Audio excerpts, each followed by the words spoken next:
Spectators, welcome in to a new time and slot for the Go Howdy Southern Sports Talk podcast. We are here with our first ever Saturday morning edition of this. And unfortunately, the issues that we've been having of trying to get everybody lined up for same day are still continuing. And Jerry is on the road this morning, having to some more family things as those family men tend to do from time to time. So our thoughts and prayers go out to them, and hope everything is going well with that. But we are here this morning. I am back. I'm trying to figure out if I can still remember how to do this because it's been like 3 or 4 episodes that I've missed here. But I do have Cody with me this morning, and Cody, I'm going to just start out by saying this. The college football playoff is not doing a very good job of continuing to advocate for a 12 team playoff, as those two games this weekend were probably the best two games out of the whole playoff so far.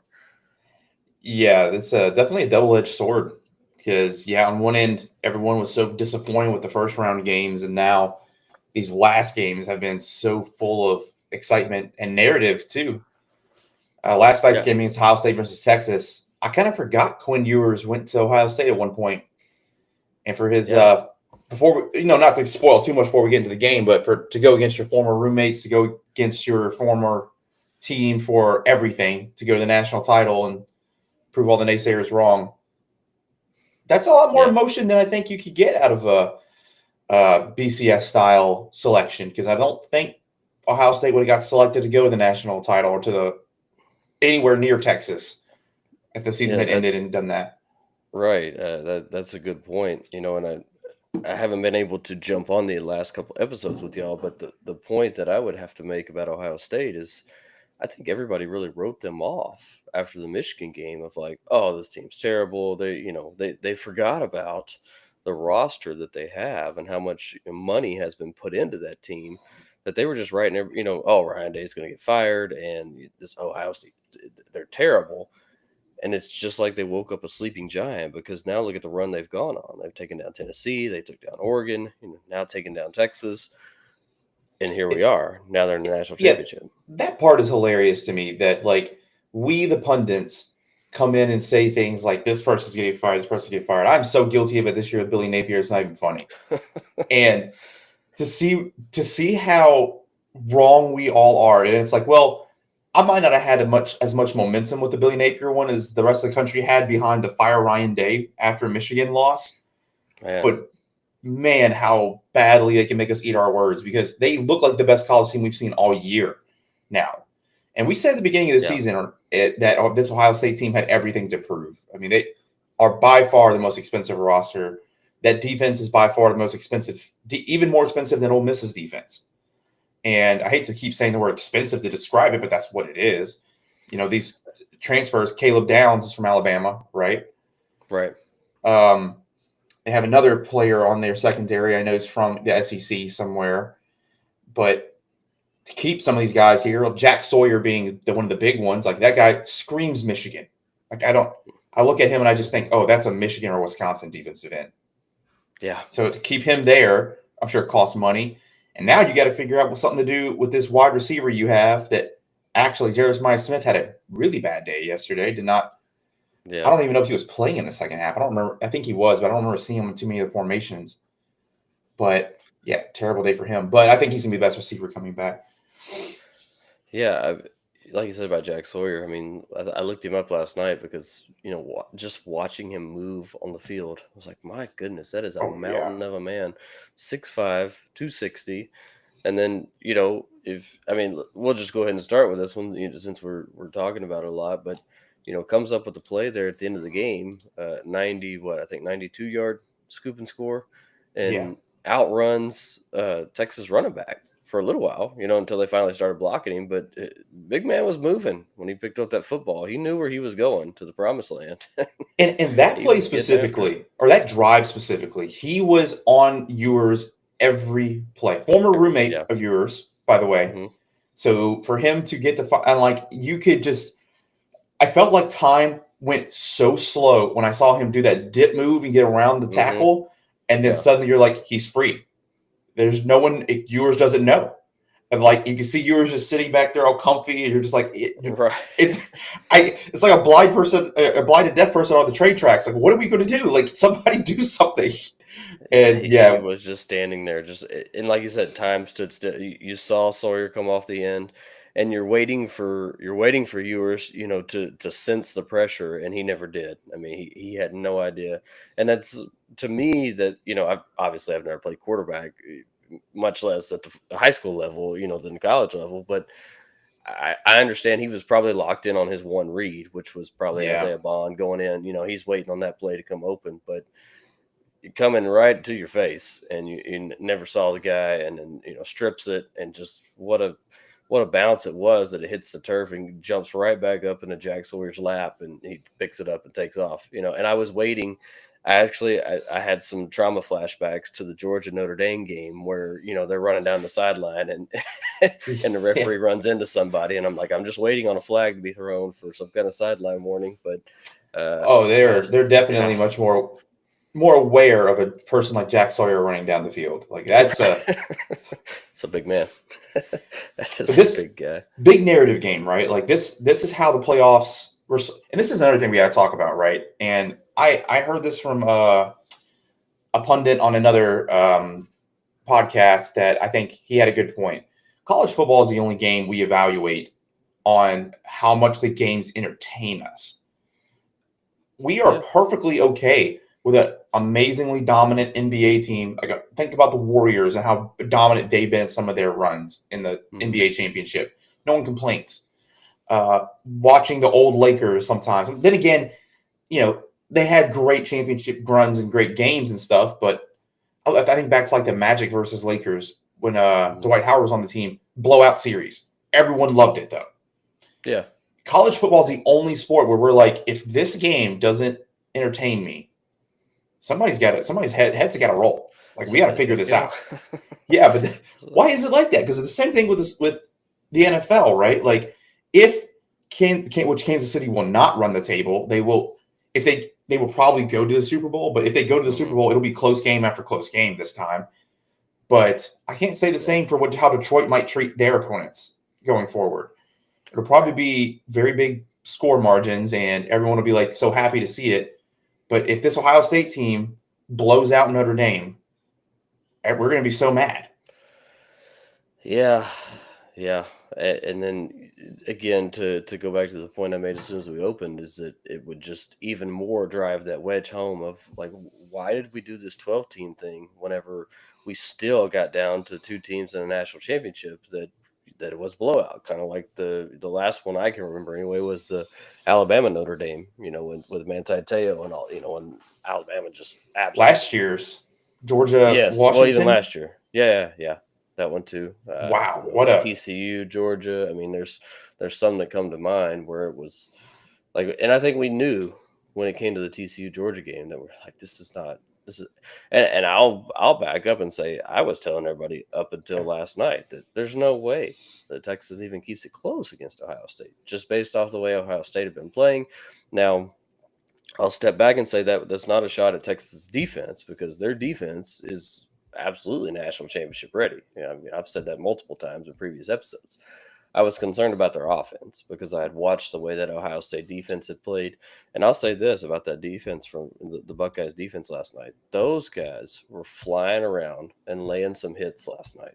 There was multiple times that guys are coming in to, running backs getting held up, and Ohio State was coming in and laying the wood to some of those guys. So, um, what a defense, what a roster they have on that side. But that defense is for real. I thought Ohio State's offense was not up to their normal standard last night. And again, you can talk no. about games and narratives. I have completely forgotten that Chip Kelly is the play caller for Ohio Yeah, State until they mentioned that a couple times last night. And I'm like, oh yeah, that's the guy that said I'm done with all this NIL and trying to maintain a football team. I'm just going to go back to calling plays.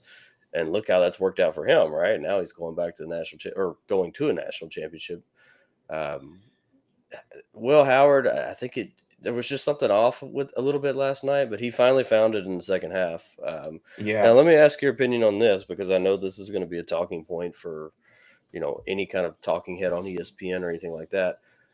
what do you make of the play at the end of the first half when Texas has gone down, they've scored, they've got the momentum, they give the ball back to Ohio State with I don't know, what was it, 28 seconds or Yeah, it's something like low. that, and Ohio State goes screen, and then here we go, like it just all lined up perfectly, and now we're 80 yards at the gate. So Chip Kelly is one of my favorite coaches in football, mostly because his resume has made him into something unique that we don't get at coordinator position so much. He has been a head coach of a major program. He has been a head coach of non-major programs, which does matter a little bit because you're allowed to play these more gimmicky offenses. You're allowed to do these schematic things that are like more exotic, right? For sure. Yeah. And then he's brought these concepts to the NFL, and for a while, they translated. If you remember that Eagles team he got a hold of, they looked scary for a while. I think they ran something like 70 plays the first game he got with them. Right. And it ended up not working out, right? His style of coaching is not meant for the NFL, both from a personnel management system and schematically, you'll just be found out. The defensive coordinators are just as good as you are. Yeah, so they figure you out, and but he takes all that and comes up with this offense here that Ohio State has. And you said you forgot that it was that Chip Kelly was their offensive coordinator. Was that the moment that reminded you that was like, oh, that looks like a gimmick call that worked out? Yeah, like a gadget. Yeah. He's been saving that to be like, oh, when they come out with this look, we'll execute it. If they don't come out with this look, just hand it off to Travion, let him go up the middle. And that's probably what it was. Yeah. And again, maybe he's utilizing some of that NFL, now that they have the coach to player communication in the headsets, they can talk to him up to 15 seconds on the play clock. So maybe they got out of the huddle early, they set it up, and they had called 2 plays in the huddle. And then Chip Kelly gets on the headset before before it shuts off the play clock, and he goes, "Hey, looks good. Let's run the screen." And then there they go. Yeah. So, and that's a scenario-based thing too, right? Like Chip Kelly seems like the kind of coach that definitely has the whole, if we only have X amount of time with the last possession, if we're trying to, if we have this amount of time, we have this amount of time, here's my play sheet. Probably opens it up with less than 30 seconds. And he's like, I don't know, that looks pretty good. Yeah. I've been keeping this one for this exact scenario. So I give their credit. I give them credit. And I give Ryan Day credit for greenlighting it, right? Because that's definitely not a call that he's not aware is in their cadre. Like he's probably thinking to himself, like, all right, Chip's going to go for it here. Like we're not going to just walk in. Ends up being the pivotal score of the game, right? Until, of course, we see the very end of the game where Ohio State put them in a chokehold at the goal line. Best goal line team in the playoffs by far. The whole bend don't break. What did they say last night? I heard them. The Pat McAfee crew was like, I think Texas red zone offense is like 124th in the nation, and Ohio State is like second in red zone defense. Yeah. So and I think I don't know if it was Pat or if it was Darius that mentioned it last night, but he was like, hey, things like that will show their head at the right time, which was absolutely perfect. Here it is, the end of the game, and Texas needs to score to stay in the game. And here comes your one. On the one, yeah. Been there, done that. I know what it's like to be on the 1 yard line and not get in. But you take like 124th in the nation. That's hard for me to comprehend when I think about a team like Texas and the kind of offensive mastermind that Sarkisian is. Like, how can you get all the way down the field? Now I understand the field shortens. Now you've got 22 guys in a 20-yard window versus a 80, 90-yard window that you're playing with. But man, with all the firepower they've got on that offense to be that far down. Now the Ohio State ranking makes a lot of sense to me. You take that defense and then put them into a 10-yard box, and here we go. It's God, that play where they knocked them back 6. Okay, so first. We forget that Texas only had 6 plays and had made it all the way across the field already. Like they were driving, and Ohio State was doing exactly what you thought they would do. They were going to condense the field, or they were going to send players back, make them play between the numbers, or hopefully make easy tackles, right? Hopefully somebody drops the ball. No one was dropping the ball. They make it all the way down, and then Ohio State gives them a pass interference. And I mean a legit one. Like this is clean as day pass interference. The Ohio State defender doesn't even look upset. He gets up. He's like, Well, should have done that. Gets Yeah. back to the huddle. They fix themselves. All right, you're in the red zone now. 20 yards. Within 20 yards. They do it again. They commit another pass interference at Ohio State this time. I don't know if they should have called it. I guess it's one of those 50-50 calls. Like, hey, you can keep it in your pocket if you want. You don't have to keep it in your pocket if you don't want. Ref throws the flag. He's going to give them the last penalty they need to get to the 1 yard line. Ohio State, again, I just love the way these guys got up, rolled their eyes once, got back to the huddle. So like, it's whatever. What's whatever. I got to play next down. I can't put the flag. I can't make the flag disappear. Right. So next play could have been a pass interference. They don't throw it. Yeah. Okay. Very close. I'm with the refs on that. Maybe a little uncatchable. So, no, it was tipped at the line. That's what it was. I forgot about that. That's right. Jack Sawyer tips it at the line. It's free game downfield. Never mind. I remember that now. I just love that the explosiveness they tackled him in the backfield with when outside zone call on the 1 yard line. I don't know, Kyle. Well, I don't know if that was it. It's better than what we called on the 1 yard line, which was some kind of trap where we were pulling a guard on the 1 yard line. So what are we doing? But I agree. I mean, you've got all these guys. You've got big guys on that offensive line. You've got you got some running back, a big running back in Wiesner that was in. I believe he was in on that play. I don't think it was Blue. Yeah, I think that was Wiesner who got tackled on that, right? Yeah, and I don't know, man. I get it. There's going to be people in both camps that are like, why, when you've got all these guys lined up right over the ball, you're going to try to run it up the middle? Why do you try to go outside? And then you've got the other camp, which is like, no, I've got all this. I got all the muscle is right here. Let's go straight up the middle, Well, you got downs is the thing, right? And he showed, Sarkisian showed an advanced knowledge of downs and percentages because he does a throw on the first down. It's like, okay, that is probably what most offensive coordinators are thinking to do there. Unless, I mean, if Ohio State has it, you have three running backs with, Henderson, Judkins, and Howard. Somebody's getting in. Yeah, so somebody's going in. Yeah. Sure. But for Texas, and you didn't make it this far because you can't run. But I didn't realize until I heard that stat of their red zone offense. Yeah, you did actually make it this far, even though you can't do this. Yeah. Well, that game was, to me, I would have lost a lot of money because I think I put it in our group chat, which I got close. I'm going to give myself a pat on the back. I put 35-10 in our group chat as a prediction for this game. 28-14 final score. Ohio State's going to advance to the national championship. And much to Nick Saban's point that he was making on game day right after the Michigan loss, was like, these Ohio State fans, they brought out their pitchforks. They were ready to burn the village down, get rid of Ryan Day. He hasn't beat Michigan in 4 years straight now. We got to find somebody that can beat Michigan. It's like, okay, fine, if you want somebody to beat Michigan, but your guy has you playing for the national title now. So I don't hear so much of that, we got to get rid of Ryan Day now because, here we are, a chance to play for a national championship. So yeah, most winning active coach in college football too.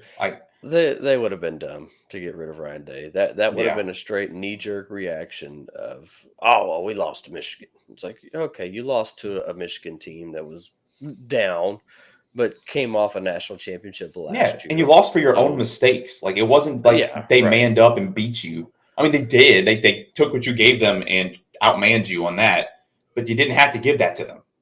You could have thrown the ball more. You could have played this type of offense and won the game. I don't know. I agree with you, though. Like, I think Ryan Day thrives today more than most coaches in that whole, I need to be a CEO. And they are looking at him like somebody who can, run a front office. He basically acts like a GM. Like you think on the NFL level, the head coaches today. He lets his high-powered offensive coordinator and high-powered defensive coordinators run the team.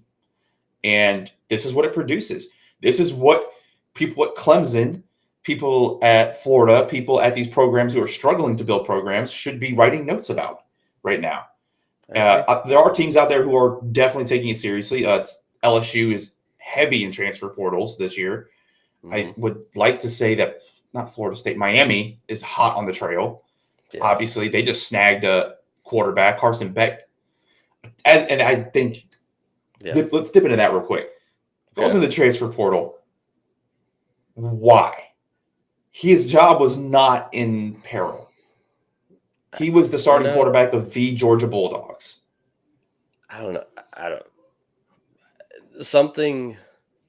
The only thing I can come up with that is something over these last couple weeks must have been said to him, which I'm, excuse me, talking about quarterback situations. This is probably about to happen in the Texas locker room as much as it may have happened in the Georgia locker room, which somebody may have went to Carson Beck and said, "Hey, man, we appreciate all you've done for us. We're thankful for all your service. However, we see the writing on the wall. We see the future. We don't need you anymore." Which I think is the same thing that's about to happen in that Texas locker room, which is somebody's about to go to Quinn Ewers and go, "Hey, Quinn, man, awesome run. Taking us to the semifinals 2 years in a row. We appreciate all your service to the Texas Longhorns. However, I've got a guy sitting on the bench who's making $5 million. I got to get him in the game. So we wish you the best, whether it's in another college uniform or you're in the NFL. We wish you the best, but Arch Manning's the starter next year. So that may have been what happened. That's the only thing I can think of because you're right. You're right. That was not in jeopardy. He was leading. Obviously he did not have the best year this year, and I think we can both agree on that. That's not the Carson Beck that we knew, but he still got his team to the playoffs. Still got his team to SEC title game.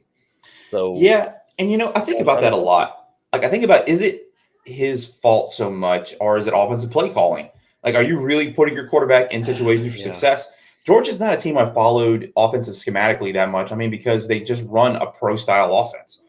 Like Georgia, very pro style. Yeah, they're just going to attack based on good line reads, good coverage reads, and whatever personnel package they bring in. They're going to see if you did the right thing to match it, which is like a lot of how NFL teams are playing this year. Is just, I'm gonna bring out this personnel package. What did you give in response? And I have X amount of plays I can go. I gave my quarterback this many plays to switch to, right? I mean, like, so schematically, he was a fit, you would think, because he is a pro size quarterback for sure. Now he goes to an air raid offense down in Miami. Not to say Cam Ward didn't demonstrate how successful that can be. Right. But I can tell you this is the least excited I'd ever been for a first round quarterback. Except for Sam Darnold. I was very critical of Sam Darnold. And up until this year, I was proven wrong. I still want people. I feel like I'm the person in the village trying to tell people, like, no, the emperor is wearing no clothes.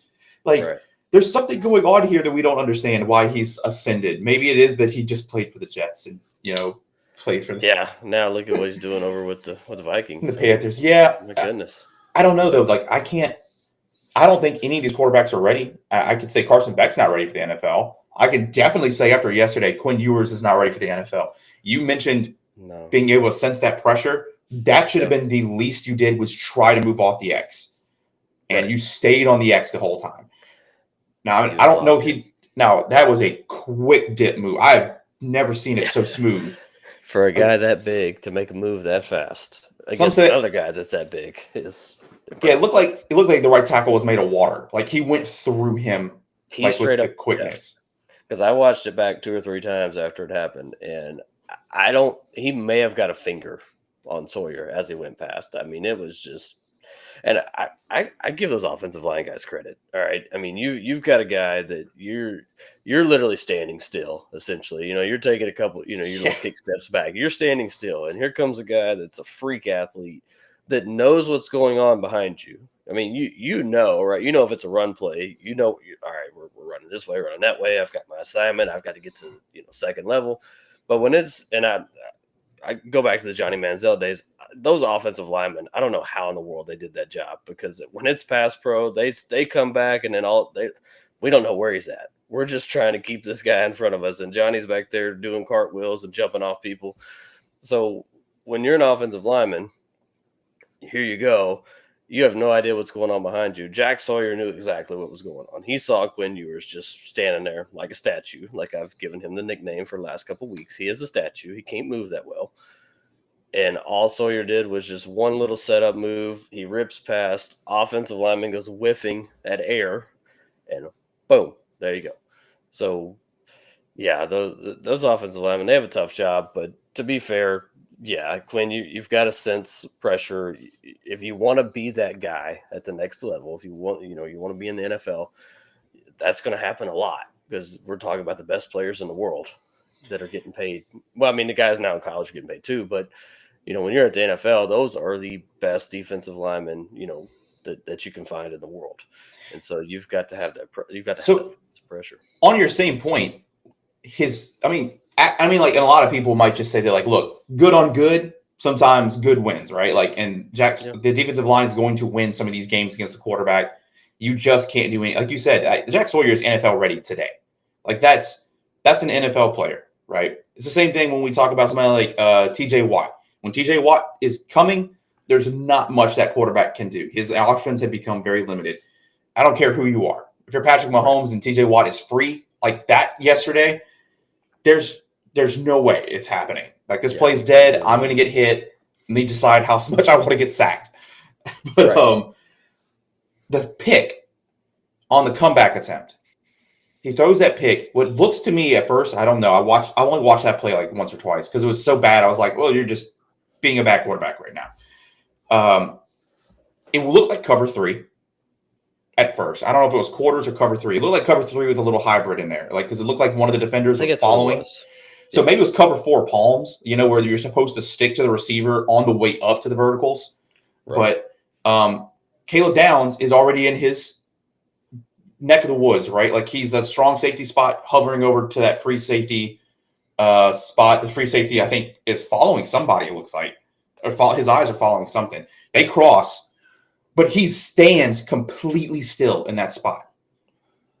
Bright as A day, lot of big red jersey. Don't throw it there. And he, on that right. crosser route, just, I don't know, what are you thinking? Like, what is the A lot of these, a lot of the college teams now, you're seeing a lot of the NFL defensive schemes come down into college because these kids are good and they're about to go play at the next level anyway. When I did watch that one back a couple times as well. Caleb Downs, as he's dropping back, has his eyes on the receivers. He's not, so I almost want to say they're running some kind of match zone to where, they've all got their eyes, and then whoever goes here, that's my guy. Because as soon as he had his eyes on both receivers and he saw one of them break towards the middle, he took off. So I don't yeah. know if he's playing like a match, he's playing like a kind of like a robber situation there.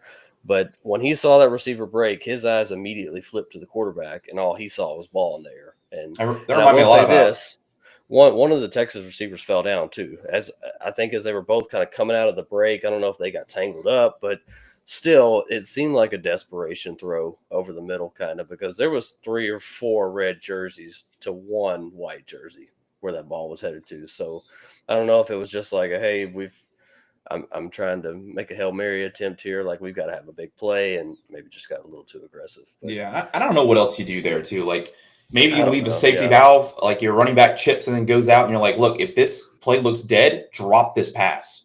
hmm Like, first of all, like, you do like a little, maybe a hook in front of the line of scrimmage. That way he has an excuse. He can just body up, bat the ball down, right? I don't know. You have to get desperate. Like, your coaching has to get desperate now. yeah, Especially if you have receivers falling down. But yeah, I agree. Like, Caleb Downs, we've all talked about him being an NFL player. He does an yeah, NFL safety move. He looks straight at the receiver. When he sees the breaking move, he's like, ain't no I way got a him. quarterback doesn't bite on that. He wants Yeah, that. yeah, So that reminds me a lot of how Ed Reed used to play. Ed Reed used to bait quarterbacks into thinking, "Oh, he's open. Go ahead, throw it. I know you want this. Go." He just lays it out there. It's like, I left this space so that you would think it looks pretty.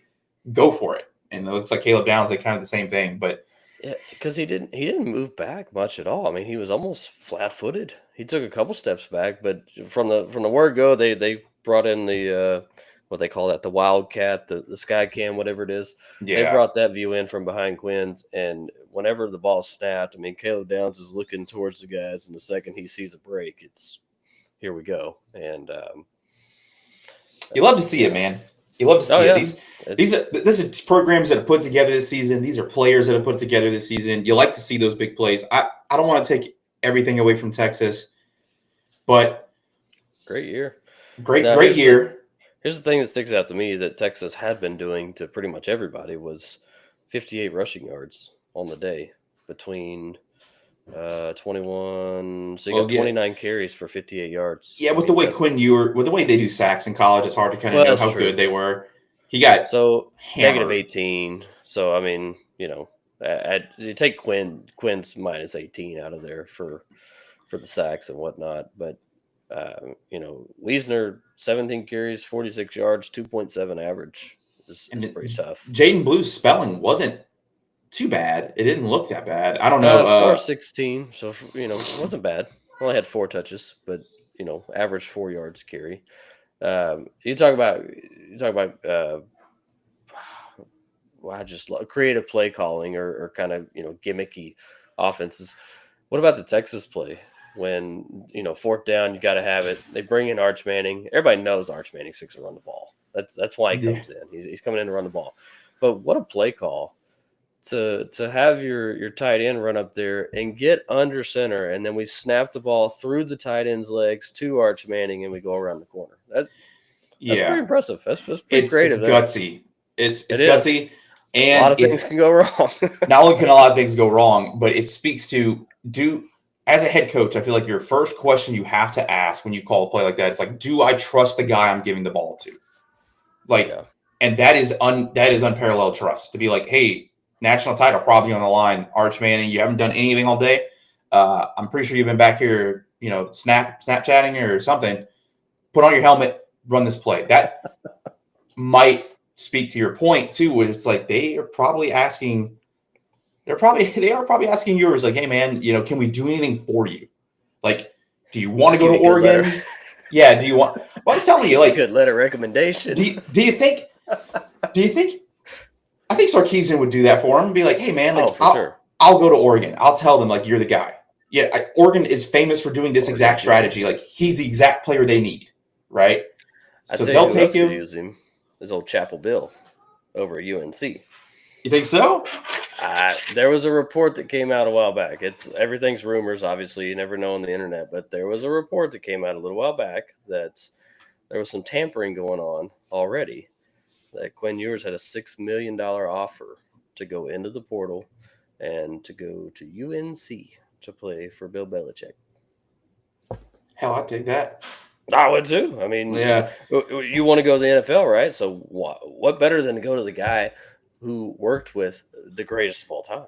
Yeah, and look, you may lose some games as UNC because, like, guys you're going to lose games. Guys are just going to out Jimmy and Joe you. Like, you're not going to be able to beat some of those guys who are just those rosters that are just that good. But at the end of the day, you're right. You could be the first UNC quarterback to have some success because I'm tired of seeing these UNC quarterbacks on Sunday and they produce what is legitimately garbage television. So, anyway, this game, I loved it. I did call this one Ohio State. I don't know any sane person betting against Ohio State these days. It's hard. It's hard, there's man. A lot of them down in Austin, and there's a lot of them I had as friends that were like, "Oh yeah, Texas is going to win this game," and I'm like, "What are you looking at though? Like, what is your argument to why you think Texas can win this game?" Texas slowed them down. Loyalty. No, they did. Yeah, to the point. I was thinking Ohio State was going to hang 40 on them easily without pressure. Like, so to be fair, I was running my son's basketball practice last night. It started at 6:30. Terrible planning by me, the head coach. But so when I get back, it's the second quarter already, and I turned it on, and it was like 7-0, and I'm like, "Whoa, what has happened here?" So then of course sit down and lock in for the rest of the game. But I was very shocked when I got home and found it was only 7-0. I thought it would have already been 21-0 at that point. But I know we're trying to get to the Notre Dame game soon, and that's a good point to bring up too. Is that both these games brought in so much parity. And it might, because I do think that if this Texas team runs into Ohio State from last week, they get blown out. Like, but what it is it's preparation. Like, Texas being able to prepare, slowing down Kelly's game plan, good on them. And I got to say, like, I guess we can use this as the jumping point. I thought Notre Dame's game plan going into Penn State looked anemic. So they looked so bad in the first half. Like, there was I never could have envisioned or dreamed of how Notre Dame was going to score the ball in that game. So yeah, I do want to talk about them because talking about quarterback disappointments, this game was immeasurable, my disappointment in both these quarterbacks. And yet it produced in a fantastic game. It did. So much fun to watch. So many tough plays from both sides. I think there was at one point in the game, I was screaming at the TV, like, put Tyler Warren at quarterback. Like, there has been more explosive plays when that big old sun gun goes in there to play quarterback. Put that dude back there. And let's just, give me the Taysom Hill era all over again. Put him in there. Let's see what he can do. Because when that guy, and there was multiple times that Penn State comes out with Warren at quarterback, and then they bump into another set. But my eyes lit up when I saw him behind center. I'm like, all right, here we go. Let's see what happens here. That, yeah, I mean, and I know there's a lot of people out there, and I had told multiple, like, this Notre Dame Penn State game is going to be a 21-17, a 24-21. Like, it's going to be a defensive back and forth. It's not going to be your 50-60 type of game. But man, both of these offenses early on, it was like, man, this is hard to watch because Penn State found like they found the running game at one point, and the next drive they come out and Notre Dame shuts it down. And then Yeah. Drew Aller can't do anything. So then Penn State pivots to, all right, let's see what Tyler Warren can do. Let's put him back there. And he busts off a couple big runs and makes a couple big plays. So then they go with that, and then Notre Dame finds a way to shut that down. Nobody's given that I say nobody. There's a lot of people that aren't giving that Notre Dame defense enough credit. That's a very, very good defensive unit, very good defensive coordinator, that they scheme things up really well over there. They do. They run a very interesting looking defense too. Like they look like a anti-pass setup. Like all their personnel look slim, trim. Like even like I'm thinking about like Jack Kaiser, their linebacker. Mm-hmm. It looks like a pass coverage guru. Like that guy was in every. He was always the guy helping on double coverages. He was always the guy in the middle of the field, like a real monster of the middle, but in a different way. Like he looked like he wasn't so much the run defender out there. Like he reminds me a lot of Pete Warner from the Saints, like who played for Ohio State. Yeah. Just that really agile, really sideline to sideline. Like, hey, your tight end might be athletic, but I'm good too. Like that's a good comparison. That's a great comparison, actually. And to your point, I was trying to, I'm watching the game, and here I am. I was never much of a defensive guy when I played football, but I'm sitting here looking at, all right, are they running a 3-3-5? Are they running a 3-4? Or like what is the defense lining up here? And I could never figure it out. Sometimes I came out in like maybe a 3-3-5, like a split look or something like that, and I could never figure it out. So I don't know what, maybe they're running a multiple type defense where they've got a bunch of different formations and a bunch of different schemes, but they did a good job of shutting down Penn State. To me, Penn State felt like I did when A&M and Texas played.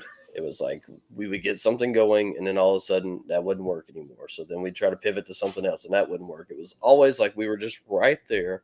We couldn't figure out the next step to take to get over the hump. And that's a good point, too, because this is another how do quarterbacks respond, or how do teams respond to adversity type thing. We talk about Ohio State and their defense showing that resolve in the fourth quarter in their own, literally standing in their own end zone, committing pass interferences and being like, whatever, we just got to move on. Yeah. Riley Leonard has a short memory. That guy, well, mostly because of the hits he's probably taken. Oh my God. Like that was some hard football to watch too. Like it'd be like watch that dude waddle back to the huddle and watch the referee, or was that a referee or a game official?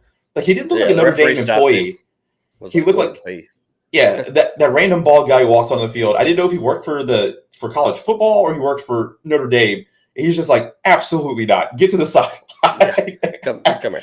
And then to see Riley Leonard turn around and look like he had just watched a bomb go off, I was like, okay, yeah, he needs some. But that Steve Angeli drive was what saved the game. Yeah. That guy comes in with all the composure in the world, gets them that drive together. Yes, he does not get them a touchdown, but kept them.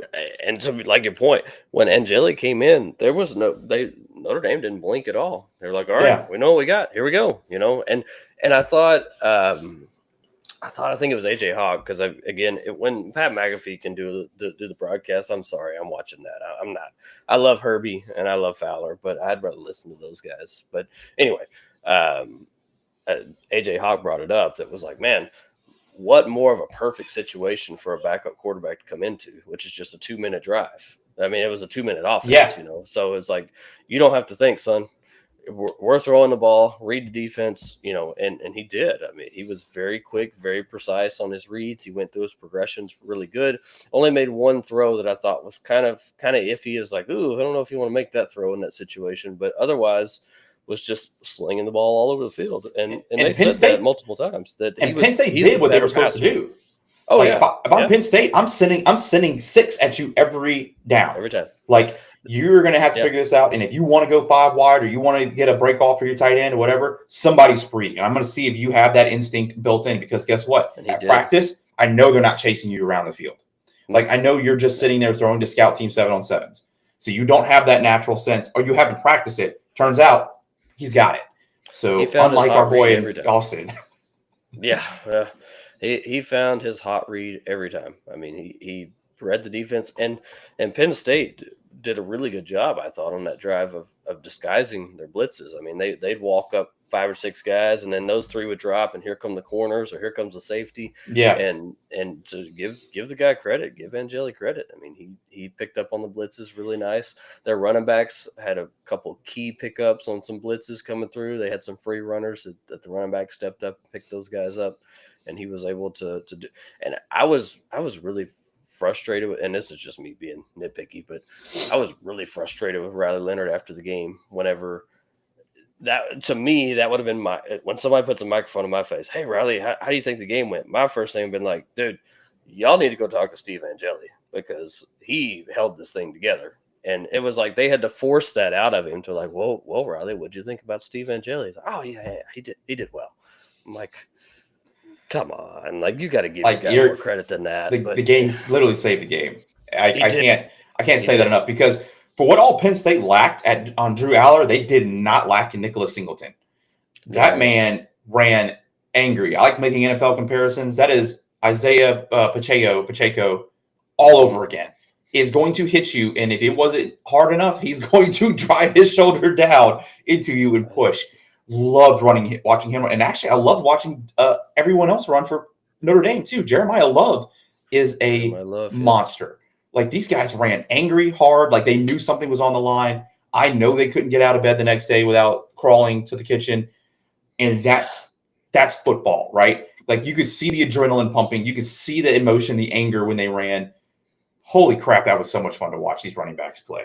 Like they said, that's Midwest football there. It's just two big teams, big running backs. Here's what we're doing. We're running it right at you. We'll see if you want to tackle, 225 40 times a game, 6 foot 225. We'll see if you want to keep hitting that over and over. When it's ticked off too. Right, when it's bad. Because Nicholas Singleton he's 6 foot 230, and then you got a guy like Katron Allen coming in after him, 5'11", 225. And both those guys go for over 80 yards. I mean, Singleton had 3 touchdowns, but 15 carries and 19 carries, 84, 82. Both are averaging close to 5 yards a carry. And they were honestly dragging defenders the whole time. Oh, yeah. And like, especially Allen. We're talking about guys. Yeah, Allen. Yes, he does. Like I'd have to give both these teams the credit for making it this far in the season. I know a lot of people, and it's inevitable. We have to talk about it. It's like the seeding thing for Penn State is what's going to be talked about, right? They got to beat teams they were legitimately better than, and they didn't win their conference. They didn't do anything special, and they got the easiest walk to this game. Notre Dame checks up on them.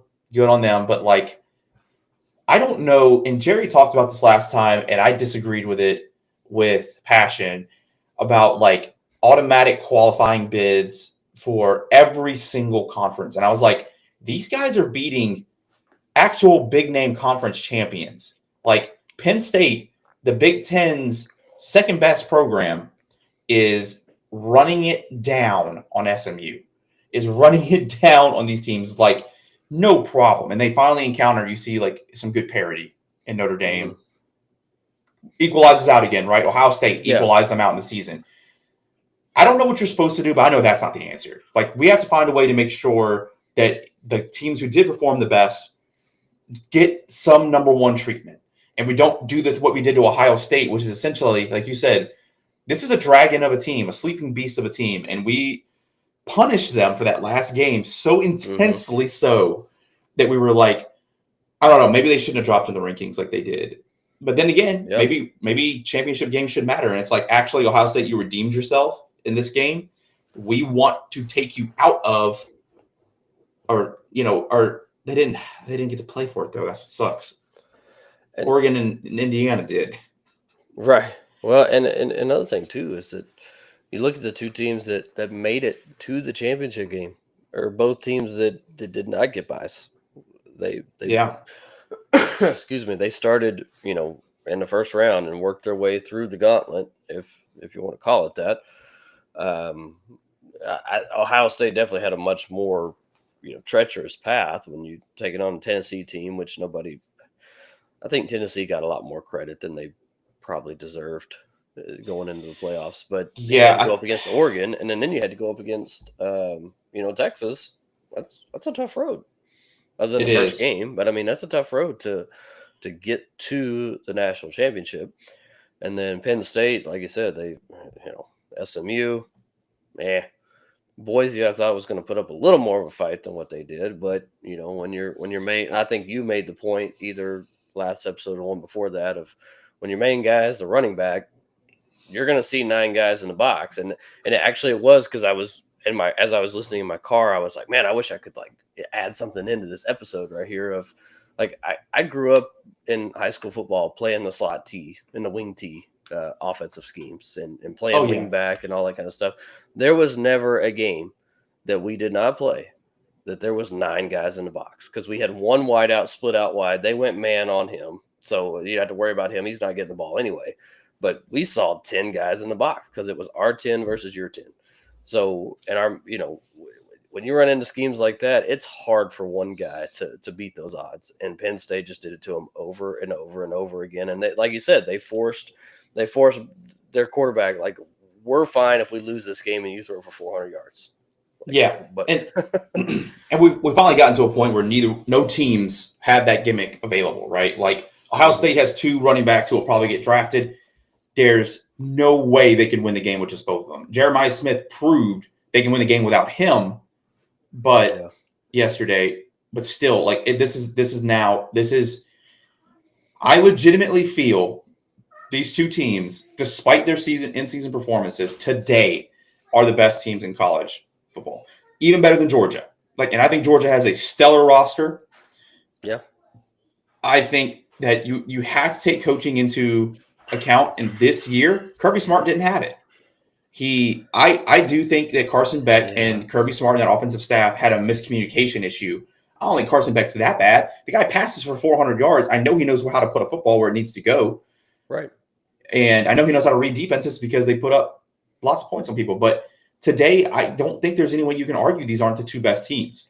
And back in the BCS era, we would have had a hard time putting any one of these teams close. Maybe Notre Dame would have had a shot after their redemption.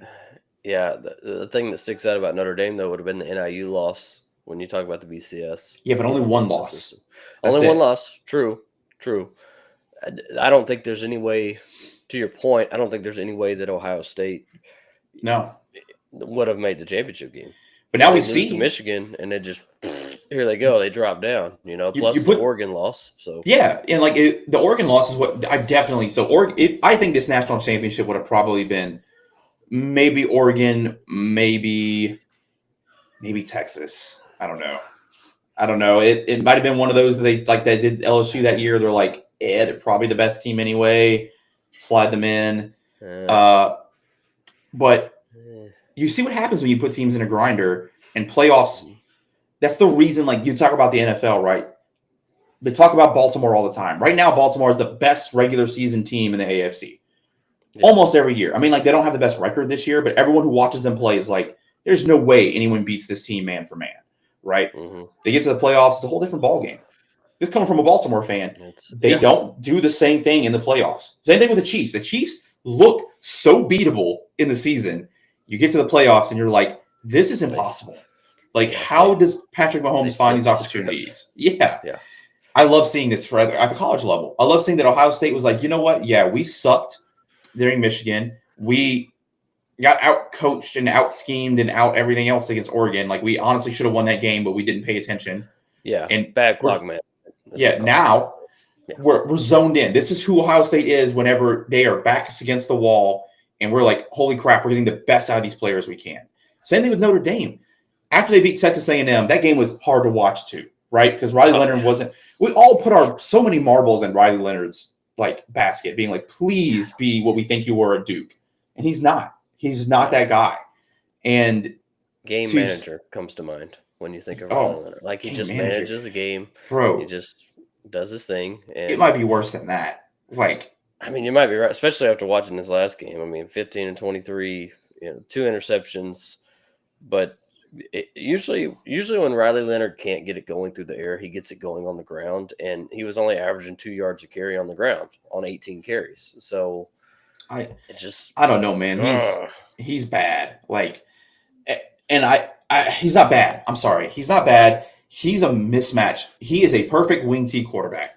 Like at Navy, I think Riley Leonard easily goes undefeated this year at Navy. Like none of that happens. Even against Notre Dame, I feel like he brings that game to playability at least. Yeah, maybe he makes Army undefeated. Maybe I should say that. Like if he's at Army, maybe they go undefeated instead. Yeah. But I don't know. He's not a scheme match. He is a hard football player. He is a good football player. He gives it all he's got. There's no doubt about that. But is he anything Ohio State can't answer? No. Ohio State has found their potential. They have found these guys. They have tapped in. As long as they lock in for this game, Notre Dame can't beat an Ohio State defense that shows up at full capacity. I think you're right. And I think this Notre Dame offense will definitely test Ohio State's toughness. They're going to run the ball at them a lot, but this Ohio State offense has plenty of opportunity against this defense. And that's what sucks is that, like, you're going against a good play caller with a arsenal of weapons. And he showed that today. He's like, all right, shut down Jeremiah Smith. He's not my option today. Cool. I'm going to beat you throwing underneath. And that's just, and we also have, by the way, you think you have a running quarterback? We have a running quarterback. Like, yeah, what a perfect play call on that 4th and whatever it was, there at the end of the game. Oh my gosh. 4th and 1, 4th and 2. And the crazy thing was somebody on McAfee's crew called it. I don't know if it was, I don't remember who it was. It was like Tebow was down there with him. And Tebow was talking about, yes. What a pairing that was. Looks all like a QB power code up here. Yeah. So Tebow's down there talking with McAfee and the boys, and they're like, Tebow, what would you do in this situation? And he was like, man, having a running quarterback is so hard to defend in situations like this because you're biting on the run, you're biting on the play action, you're trying to cover all the receivers. And then sure enough, just like they wrote it, here he comes, 4th and 2, and they run, quarterback power right up the middle. And if it wasn't for the turf monster, Will Howard would have scored on that play. Oh, he got there's no stopping him. No, and I was like, man, but it was just, it's so fun for me even to listen. Like I may have hated Tony Romo as a player, but it's so fun for me to listen to guys like that in the booth now or on the microphone when they ask them their opinion, and like Tebow calls it perfectly, and Romo can read the defense and go, here's what they're about to do, and it's just like, man, you don't forget how good of a player Tim Tebow was, but now, man, you've been out of football for so long, and then he can sit here and go, oh, here's what I would do in this situation, and then boom, that's what they do. Yeah, the Manning cast reminds me of that too. It's just the way they can see and read. And I try to mimic it sometimes, be like, all right, let's see if I can catch some of this. The only thing I think I've learned is like I think there's some schemes like I had kind of figured out for Texas. Texas doesn't like to run cross formation motions. Their motions are almost always on the same side of the ball. And so you can tell what the receiver is going to do in motion sometimes. Right. I don't know. And then they completely proved me wrong one time with like the tight end motion. But what about this new tight end motion where they're putting the tight end out wide and they motion him in to essentially come and run a crack block on the end? Have you seen that? I mean, I'm sure they'll probably outlaw that before too much longer. But it's very. If I'm a defensive coordinator, it frustrates me because the way I'm thinking of it, it's like, all right, look, what is blindside block? It doesn't just open. And like also, if I'm thinking schematically, I'm like, I'm looking and reading you as a receiver. and like I have to train my linebackers to guard the rub routes and the underneath routes, right? Yeah. So if they see you doing that motion, the first thing they're thinking is, all right, your two best options are a zig back or a underneath. You're coming out, you're the drag. Mm-hmm. But instead you're knocking them, you're knocking out the edge contain. And it's like, oh man. Yeah, so in the mouth when I like it. Expecting it. If I'm an offensive coordinator, I like it because you're catching that blindside edge contain guy every time. Because he's thinking to himself, that's the linebacker's problem. And then when he goes to like set the edge, he just gets waylaid. It's got to be it's good. It's good. Think about all the changes that football has seen. You forget. I mean, you don't forget, but like I said multiple times, you realize why these coaches get paid.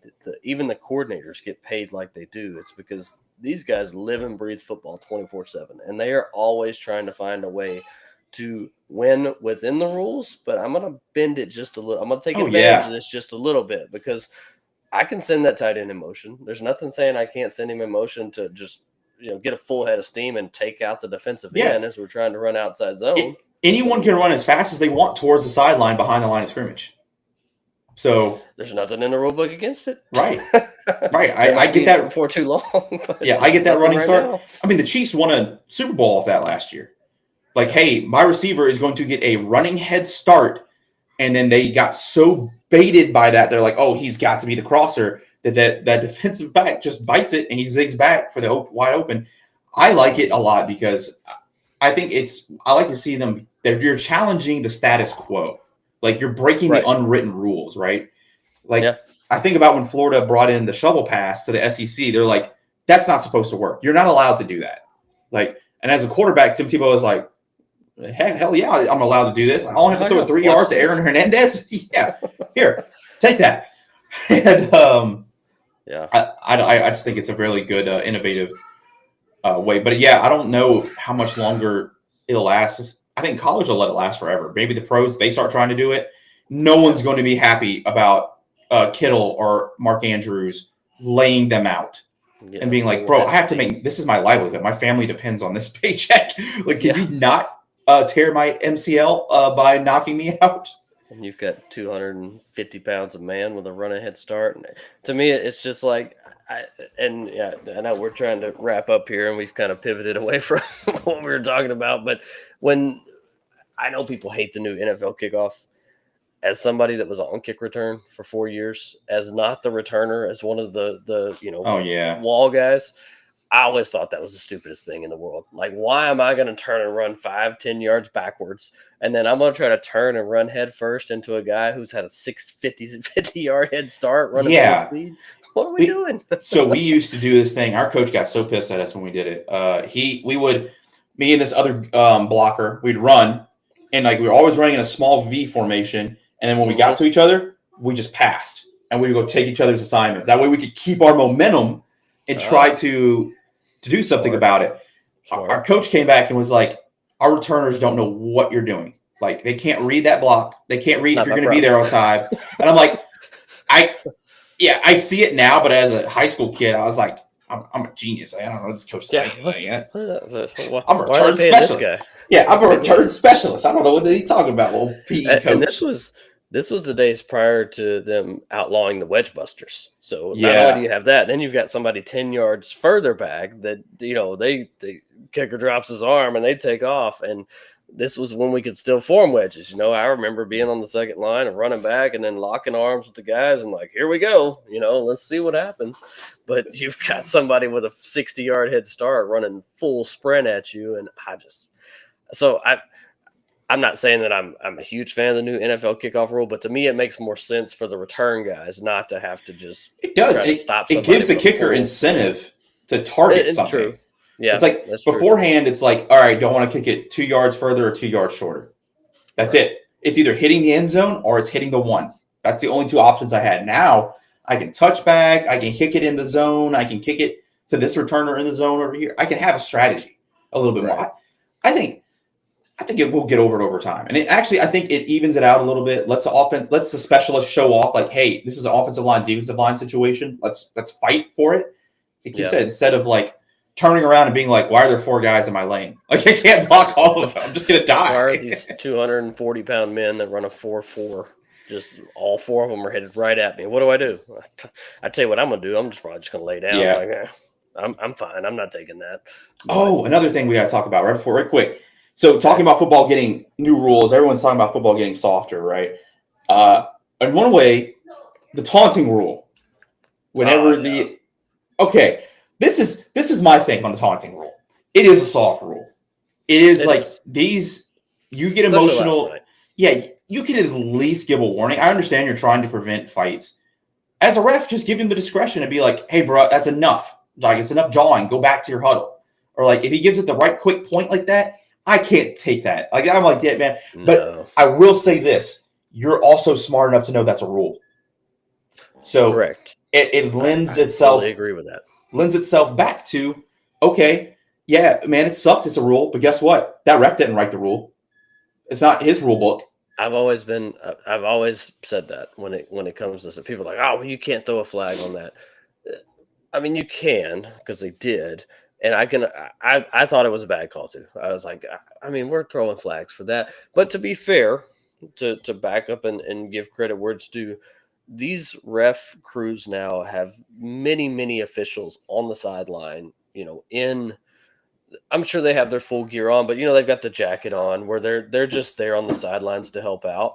And so when these guys start getting into these little, confrontations, you'll see those guys run off the sideline. They'll get in between the players like, hey, all right, y'all go your separate ways.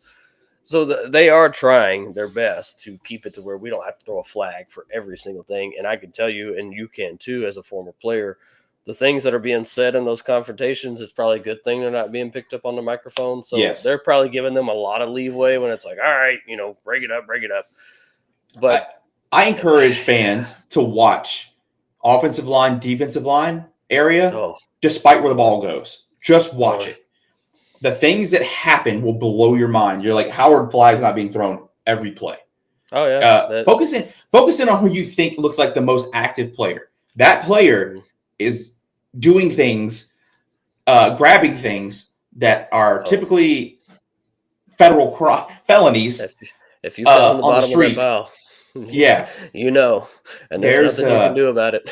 That's like everyone talk about that guy. What was the game where he stomped the player's ankle? I can't remember it. That was Oklahoma and Arkansas. It was Arkansas, Oklahoma. Yeah, or not. No, not. Yeah, it was Arkansas game. His team. I promise you this. His team is not mad at him because he did it. His team is mad at him because he did it so overtly and got caught. Yeah, like these guys are not trying to injure each other, but they are trying to torture one another in that pile. And the thing that most maybe casual fans or people who never played the game don't realize is that probably happened to that player about 5 or 6 plays ago. Something happened to him that guy probably did to him that he's just like, payback. That's boom. It just happened to be the camera was on. So it's like, the seatbelt, the straps, the whole destroying, like when defensive backs do it whenever they do good coverage. They don't do it. They get away with that 24/7. I promise you now. If I was the receiver they covered, I'd be livid. Like, I'd be like, I have to hit you. Like, next play, I don't care what the play is. I don't care if I'm open. I don't want this football. I just want revenge. A little window close or whatever they do now, and they'll do it right in their face. Like, the receiver will stand up and he'll do it, and not directly to him, but you know what you're doing, right? We've all been there. We know what we're doing, and there's no flags thrown on that. But yet, Gunnar Helm gets flagged because he throws the guy 5 yards back as he's going out of bounds, and all he does is point at him real quick. And it's like, nope, here we go. I'm like, So I do think there's a little more context to it. I think the ref had heard something between them before. I think you're right. And probably, you don't know what's being said. And maybe the ref all night had been like, hey, Gunnar, that's enough, dude. That's enough. Leave it alone. And then finally, that happens. And maybe as soon as the ref throws the flag, because, Gunnar had a little bit of a reaction to it, but it wasn't like over the top. So in my mind, that makes me think that like he knew something had been said to him, like, hey, he pushed the line, knock it off. And he was like, I'm towing the line, as we all do or all did as 18, 19, 20-year-old kids, Somebody tells you don't do something, I'm just going to keep towing that line to see how close I can get to it. And then all of a sudden they're like, nope, that's a flag. And he's like, yeah, okay. All right, you got me. So we do have one show we're going to do before the national title game, right? Correct. Yep. Or two. We have two because it's on a Monday night. So we have next week, Mm-hmm. and then we have one more week, right? Let me look at the calendar here because I'm not a. So next Saturday will be the 18th, and then the game will be played on 20th. So we'll have one more show Okay, one before more the. show. We'll One save more our show. predictions for then. Yeah. We should do something a little special for this one. Well, actually, when Jerry will be back, Jerry has some has to endure an interrogation because we don't know who's going to the national title game. But the fact that Notre Dame is in it without Chip Kelly means we have to talk about it. And so he's I can't wait. he's got to be making a PowerPoint. So we got to make sure we have a PowerPoint or something too. I like how he ignored our question yesterday in the He group did. chat. He did ignore it. He was like, "I'm not playing these what if games," but it's like, dude, this is not what if game. This is real life right now. What else is podcasting if it's not playing a what if game? What other content do we have right now? I mean, we've got one game left in the college football season, which is why we started doing this, was to cover college football.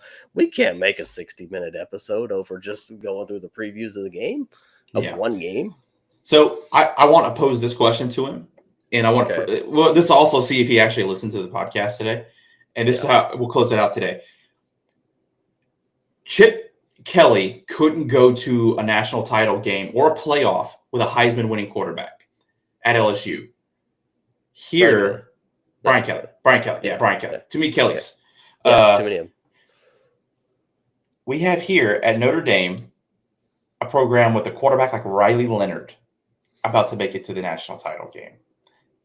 Is there evidence that LSU may be in for dire times? And that's why all I said in the group chat yesterday after you said something was I put Riley Leonard, Marcus Freeman, greater than Brian Kelly and Nussmeier, question mark?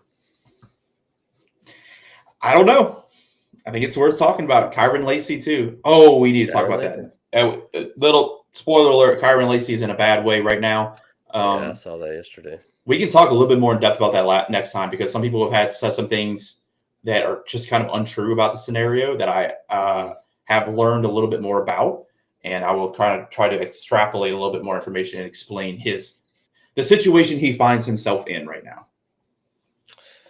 It's unfortunate, but it does happen, and it just reminds you that, as much as we like to think everything is all sunshine and rainbows and football is the only thing that matters, real life does happen from time to time, and there's always people who are going to come out and say, well, this and that. You got to sift through all the rubble to find the actual truth of the scenario. But real life doesn't stop, and that's unfortunate sometimes. And we expect these 18, 19, 20-year-old kids to be perfect and to always make the right decision in certain situations. I don't know the full extent, so I'm not trying to foreshadow onto anything. We can get into it a little bit too, because there's a little misinformation about it. There's a little bit, and like it's important to people who, of course, are close to LSU because it happened in Baton Rouge. So it's man, it's just a travesty. We'll get into it. Sports and real life collide sometimes, and it's sometimes worth talking about because it can even help people not make some of the same mistakes that these guys made. Sure. But well, to all the spectators, we appreciate you guys. Cody and I just kind of did this off the cuff this morning, and I think it went really well, even though we did exceed our time limit just a little bit, but that's okay. Jerry, we missed you, and just know that we're going to start out the next episode with the question that Cody proposed to you. So, go ahead and do your research and get ready, because we're not going to let you off the hook. But to everybody else, thank you for being here. We hope you enjoyed the games this weekend, and we will be back next Saturday, same time, same place, with our Notre Dame LSU comparisons and our final predictions for the last game, unfortunately, of this year's college football season. So we will catch you guys next week. Have a great week. See you later. There we go. Okay. yeah, I'm excited to go after Jerry next time.